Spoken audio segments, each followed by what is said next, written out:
अध्याय 1 प्रारंभिक कथन। 1000 वर्षों के दौरान हुए परिवर्तनों की हड़ताल।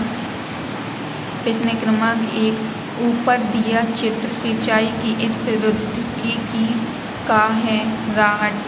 प्रश्न क्रमांक 2 पांडुलिपियों को किस स्थान पर रखा जाता था? उत्तर अभिलेखागार में।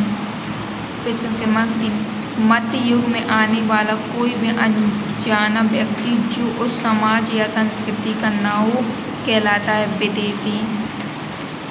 प्रश्न क्रमांक 4 मध्य युग में बड़े बुजुर्गों की सभा जो अपनी जातियों के नियम बनाती थी और उनका पालन करवाती थी उसे कहा जाता था ग्राम पंचायत।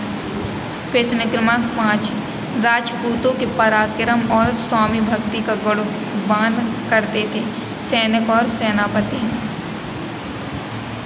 प्रश्न क्रमांक 6 रिक्त स्थानों की पूर्ति कीजिए। प्रश्न क्रमांक 1 पांडुलिपियों तथा दस्तावेजों को अभिलेखागार तथा पांडुलिपियों में रखा जाता था। पर्यावरण में परिवर्तन के कारण कई समस्याओं को मजबूर होकर अपना स्थान छोड़ना पड़ा। 14वीं सदी के इतिहासकार जियाउद्दीन वर्नी ने अपना वृत्तांत पहली बार 1356 में लिखा था। प्रश्न क्रमांक 7 मध्यकालीन इतिहास जानने के स्रोत मंदिर शिलालेख सिक्के हथियार। प्रश्न क्रमांक 8 किसी भी क्षेत्र के पर्यावरण और वहाँ रहने वाले लोगों की सामाजिक और सांस्कृतिक जीवन शैली को क्या कहते हैं? उत्तर किसी भी क्षेत्र के पर्यावरण और वहाँ रहने वाले लोगों की सामाजिक सांस्कृतिक जीवन शैली को शिक्षा कहते हैं।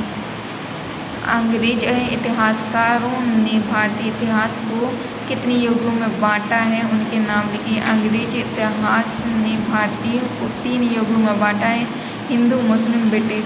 प्रश्न क्रमांक 10 क्षेत्रीय साम्राज्य से क्या आशय है? हर क्षेत्र की अलग अलग भाषा होती है। क्षेत्रीय साम्राज्य से यह आशय है।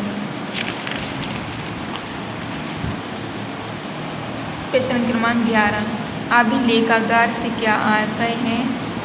वह स्थान जहाँ दस्तावेजों और पांडुलिपियों को संग्रहित कर रखा जाता है अभिलेखागार कहते हैं। प्रश्न क्रमांक 12 पांडुलिपियों के उपयोग में इतिहासकार के सामने कौन कौन सी समस्या आती हैं? प्रतिलिपियाँ बनाते समय लिपिक कई शब्द या वाक्य बदल देते हैं। इस प्रकार पांडुलिपियों के मूल रूप में परिवर्तन आ जाता है। प्रश्न क्रमांक 13 700 से 1750 ईस्वी के बीच आए प्रमुख बदलावों के बारे में लिखिए। 700 से 1750 ईस्वी के बीच के हजारों वर्षों में अलग अलग समय पर नई प्रौद्योगिकी का विकास हुआ जैसे सिंचाई में राहत कटाई में चरखे और युद्ध में बारूद वाले हथियारों का प्रयोग शुरू हो गया था। प्रश्न क्रमांक 14 इतिहासकार समय को केवल घड़ी या कैलेंडर की तरह नहीं देखते थे कैसे समझाइए? इतिहासकार समय को केवल घड़ी तथा कैलेंडर की तरह नहीं देखते यानी कि केवल